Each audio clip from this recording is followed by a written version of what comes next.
Instructions. You will hear a number of different recordings, and you will have to answer questions on what you hear. There will be time for you to read the instructions and questions, and you will have a chance to check your work. All the recordings will be played once only. The test is in 4 sections. Write all of your answers in the listening question booklet. At the end of the real test, you will be given 10 minutes to transfer your answers to an answer sheet. Now turn to Section 1. You will hear a woman phoning the local council about an abandoned vehicle. First, you have some time to look at questions 1 to 6.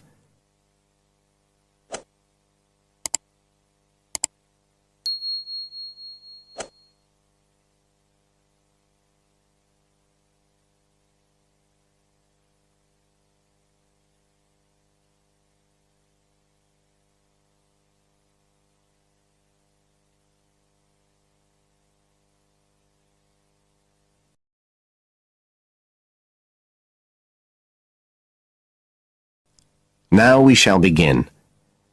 You should answer the questions as you listen, because you will not hear the recording a second time.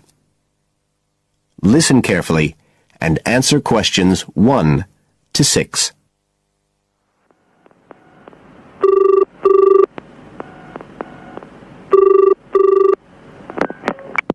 Environmental Health Department, Paul speaking. Oh, hello.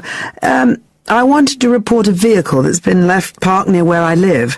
I think it's been abandoned. I wondered if the council could arrange to get it towed away. Have I got through to the right department? Yes, you have. If I could just take a few details. Your name, please? Mrs. Shepherd. Thank you. It's not my vehicle, though. I just thought someone ought to report it.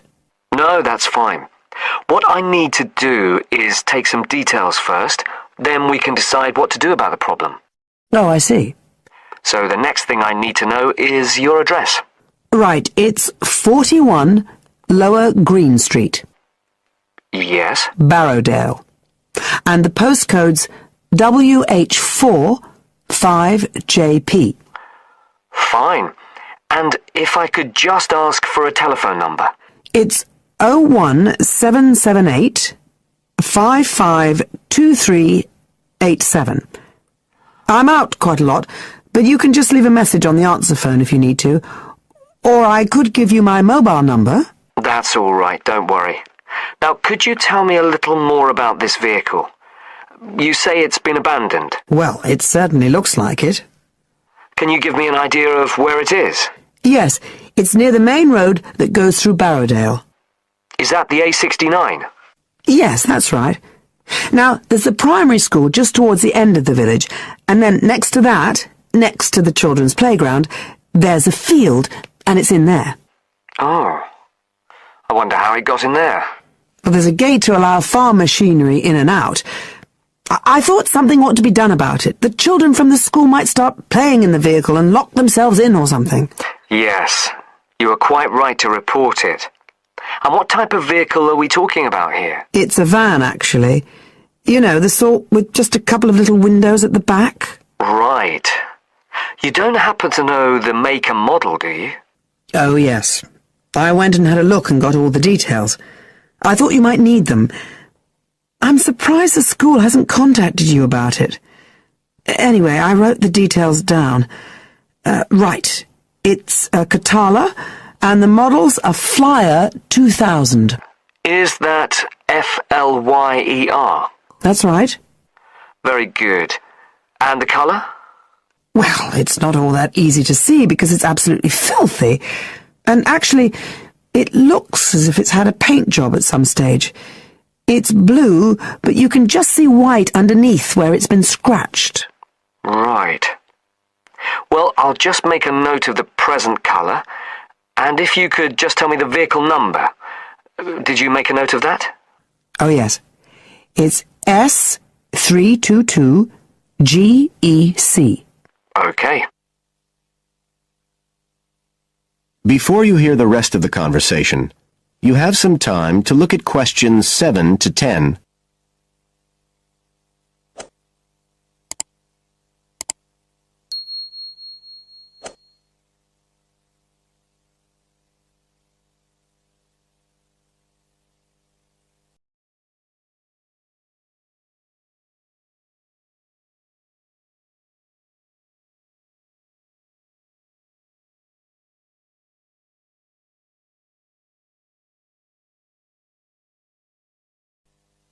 Now listen and answer questions 7 to 10. And it sounds as if the general condition of the vehicle isn't too good, from what you say. No, it's pretty poor. It wouldn't be drivable. It's got a flat tire and there's a crack in the windscreen. I reckon someone just wanted to get rid of it. That's usually the way. It's been there for nearly a week. No, it must be 8 days. I remember it was a Sunday morning when I noticed it. It wasn't there the day before. I walk past it most days on the way to the shops. I'd have thought the school would have reported it.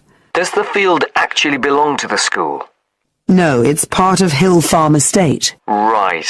I'll just make a note of that. And I don't suppose you have any information about who might own the vehicle? No, I've no idea. So what will you do now? Well, we'll come and have a look and see if we can trace the owner. And if we can't, the vehicle will be removed as rapidly as the law permits. It could be anything up to 20 days. One thing I should say, I'm quite sure this doesn't belong to anyone round here. I'd definitely recognize it if it was from someone who lived here. So you don't think it was anyone local? Right. I'd say at a guess we're looking at a stolen vehicle here. I did wonder if it might have been. You hear such a lot about car thieves nowadays. Well, we certainly will be looking into that possibility.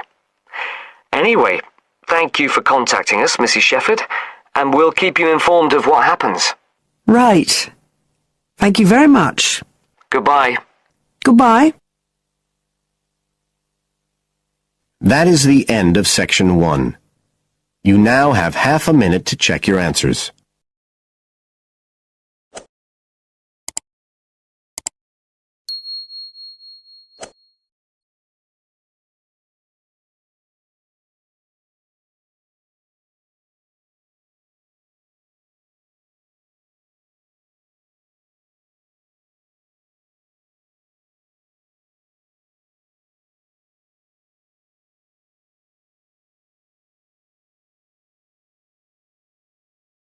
Now turns to Part 2.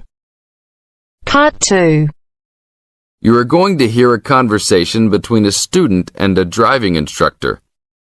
First, look at questions 11 to 14.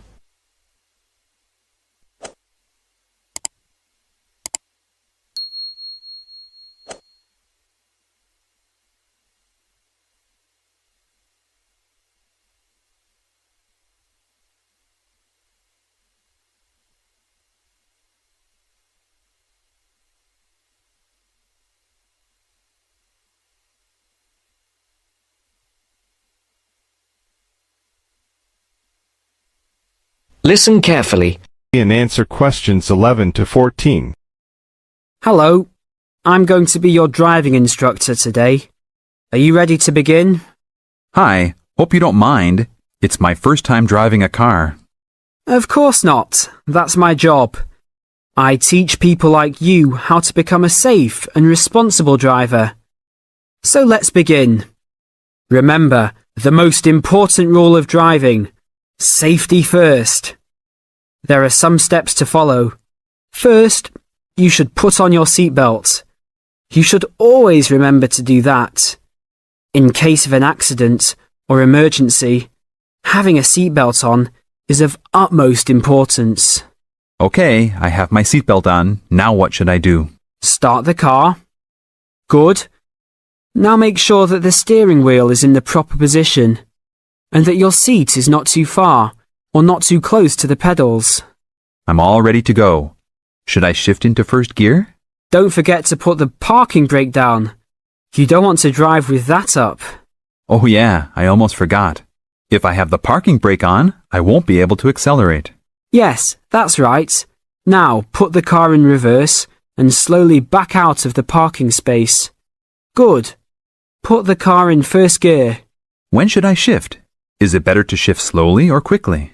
You can shift whenever you feel is appropriate. This means shifting should occur smoothly. Do not shift too slowly or you will stall. Shifting too fast will waste gas. Shifting is simple. Just remember to shift smoothly. To shift, you will have to push the clutch and then push the gas pedal. Before the broadcast continues, look at questions 15 to 20.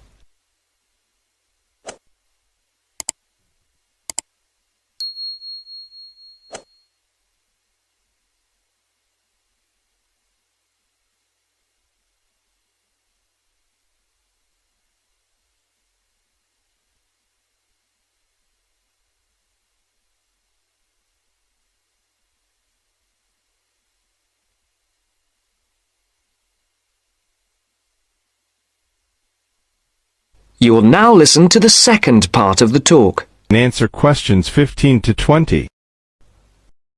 Remember, smoothly is the key to good shifting. Like this? Yes, that's good. Now, keep it slow. Don't drive very fast just yet. Be sure to constantly check your mirrors for oncoming traffic.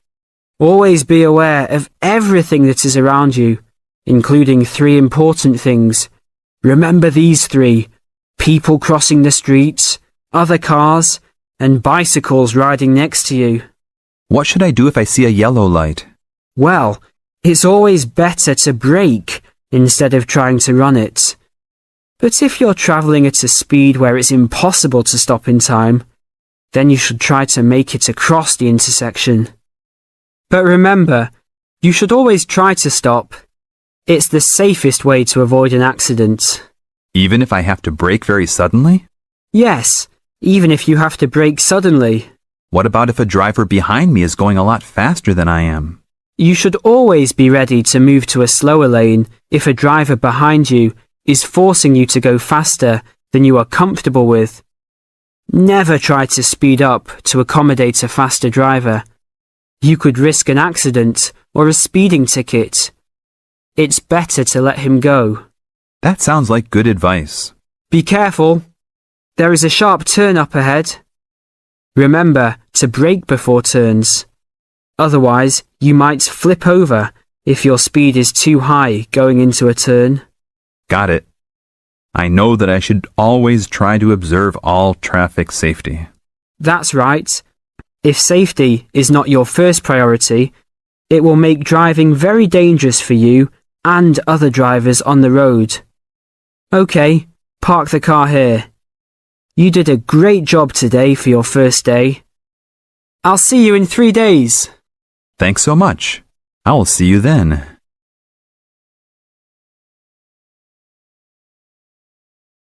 That is the end of part 2. You now have half a minute to check your answers.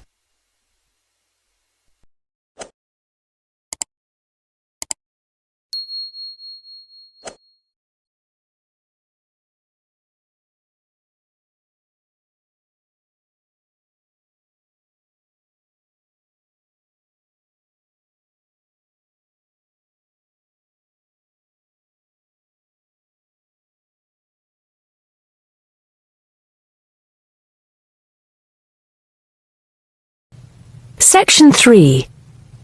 You'll hear a tutor and a student discussing transport. First, you have some time to look at questions 21 to 25.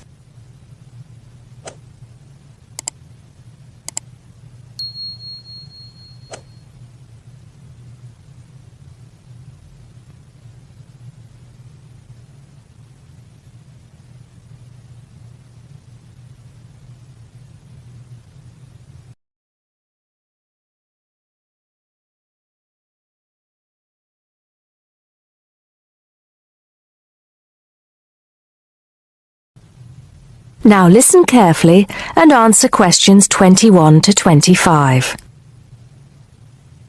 Come in, John, come in. How's the paper going? Morning, Mr. Taylor. Pretty well, actually. Good, good. It's not all about bicycles, is it? I know you've got a thing about bicycles. Yes, but that's just... There are other ways to get around town, you know. Yes, I know. And I think I've researched pretty well all of them. Right then. So your paper's about urban transport in London, eh? Not just London, but that is going to be the focus. I've also looked at urban transport systems in cities around the world: Madrid, Beijing, Mexico City, Amsterdam, Paris, other countries too. You have been busy, haven't you? What's the purpose of your study? Well, two things really. I want to see if there are more efficient ways of organizing urban transport systems while cutting down on traffic congestion, and of course pollution, and to find ways of encouraging people to use public transport instead of their cars. Let's start with that then, with cars. I think you'll have a hard time thinking of ways to persuade people to swap their cars for a crowded bus or underground train. They're convenient, comfortable, faster, and sometimes they're a status symbol too. Okay, I agree that cars will probably always be the most popular means of transport, but there are ways to cut down the number of people who bring their cars into the city. It's a problem that affects every big city, and several methods have been tried. I know. As I've found to my cost. When I go into London, which I do 2 or 3 times a week, I have to pay £5 to get into the city centre. Has your research thrown up any more places where they do this? Oh, yes. Apart from London, there's Oslo, Stockholm, Singapore. Now, there, in Singapore, they've got it really organized. They've imposed a tax on all roads leading into the city center, and they have electronic sensors that identify each car, and then debit a credit card belonging to the owner. Before you hear the rest of the conversation, you have some time to look at questions 26 to 30.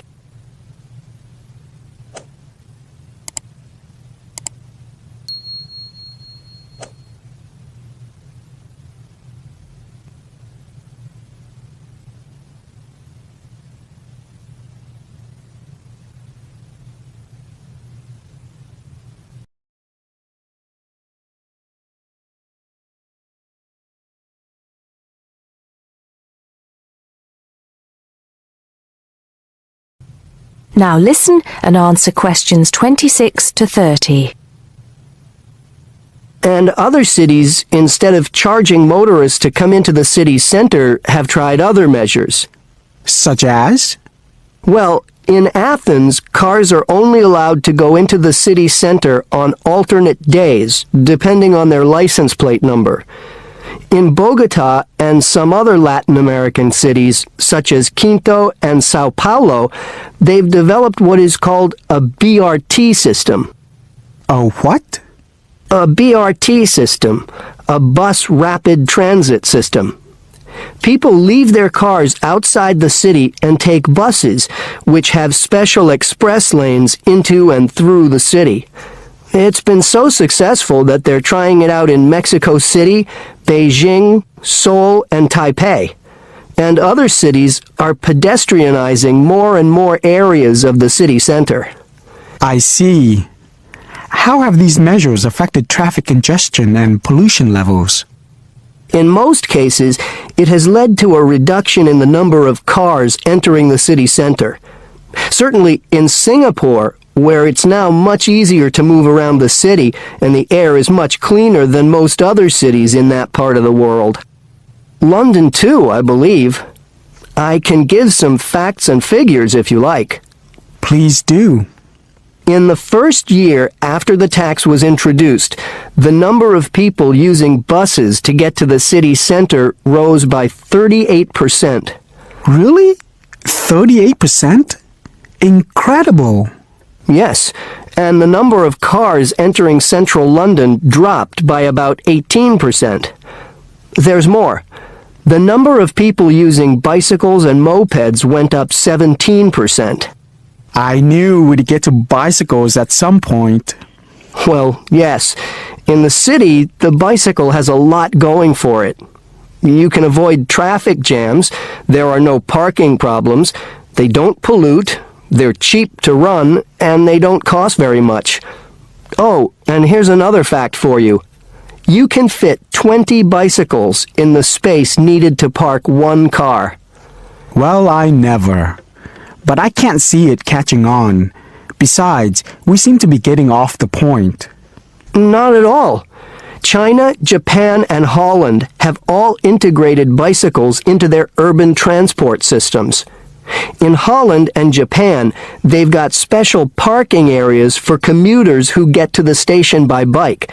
And Japan has even built multi-story parking facilities for bikes close to railway stations. Then look at America. In New York, delivery services use bicycles because they can deliver messages and small parcels far more quickly and at much lower cost than cars or vans. Even the police use bicycles. In fact, in about 80% of the towns in America where the population is around 500,000, the police regularly patrol on bicycles. And they have proved to be effective because they can reach the scene of an accident or crime faster and more quietly than officers in patrol cars, making a lot more arrests per officer. Well, you do know your bicycles, don't you? But I do need to hear more about the public transport system and what's to be done about that. And I'd like you to look a bit more into the economics of it, how much it will cost to improve the situation, and so on. Okay? Right. See you next Tuesday. Yes, next Tuesday. Bye, Mr. Taylor. That is the end of section 3. You now have half a minute to check your answers.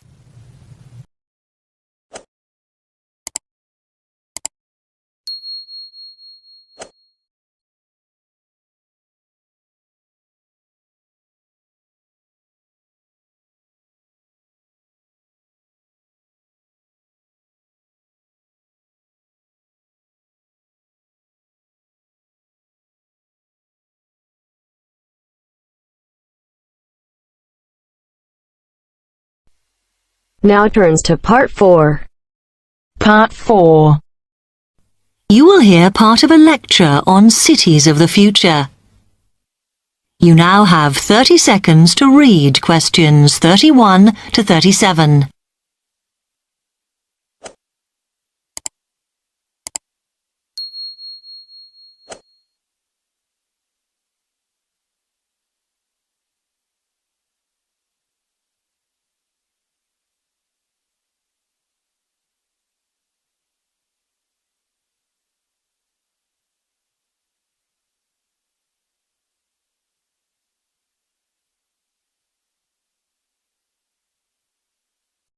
Listen carefully and answer questions 31 to 37. Okay, we've been looking at how societies will develop in the future and at the increase in the size of cities. So I want to talk to you today about the key considerations in these cities of the future. There are 3 key elements I want to look at, and these are the new features they will have, issues of size, and the main problems to be considered. First of all, individual transportation will be a big factor in these new megacities as public transport becomes unmanageable. There'll be a huge rise in the use of segways, which are personal transporters like motorized scooters.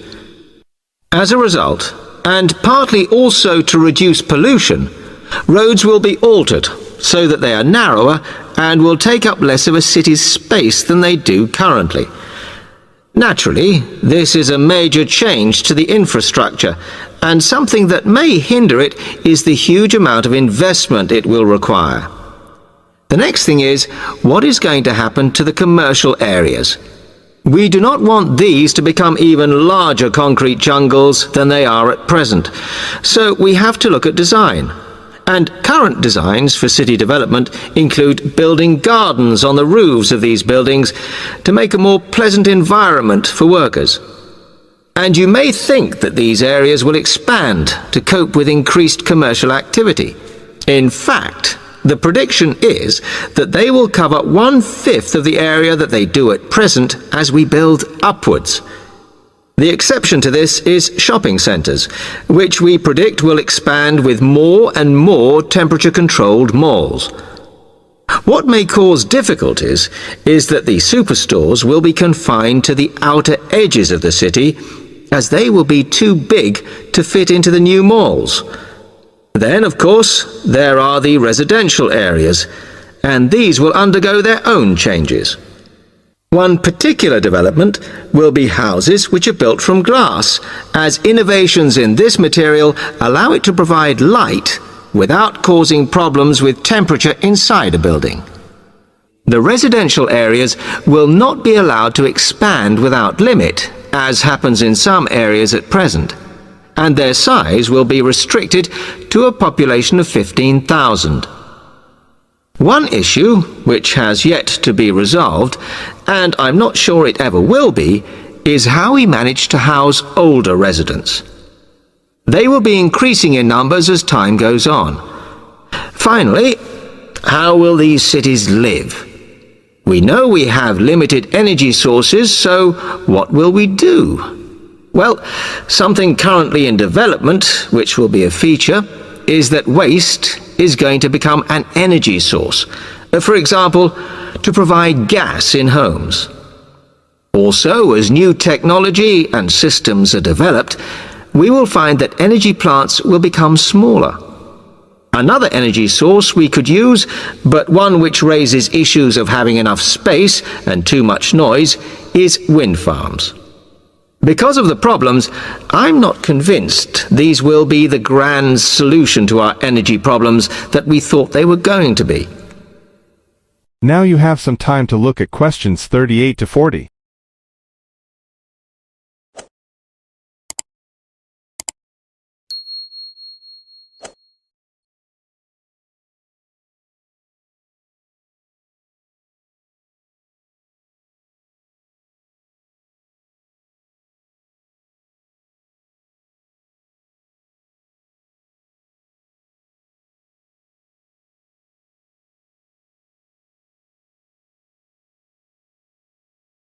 Now listen carefully and answer questions 38 to 40. Now, moving on to looking at the social aspect of cities, we need to look at housing and how people will live. Cities currently have flats in the centre, populated by single people and wealthier residents, and families tend to move to the outskirts. In the future, the centre of cities will see a dramatic change. We will see many more examples of cooperative buildings. This is where people join together to form a company that owns the building they live in. And despite continuing shortages, there will also be a rise in the provision of retirement homes in city centres, so that the elderly can have easy access to hospitals and shops. Recently, we have seen a levelling off in the growth of private housing, and I think that will not change. But we are likely to see more social housing, as far fewer people will be able to afford to own their own homes. Okay, now, if anybody has any...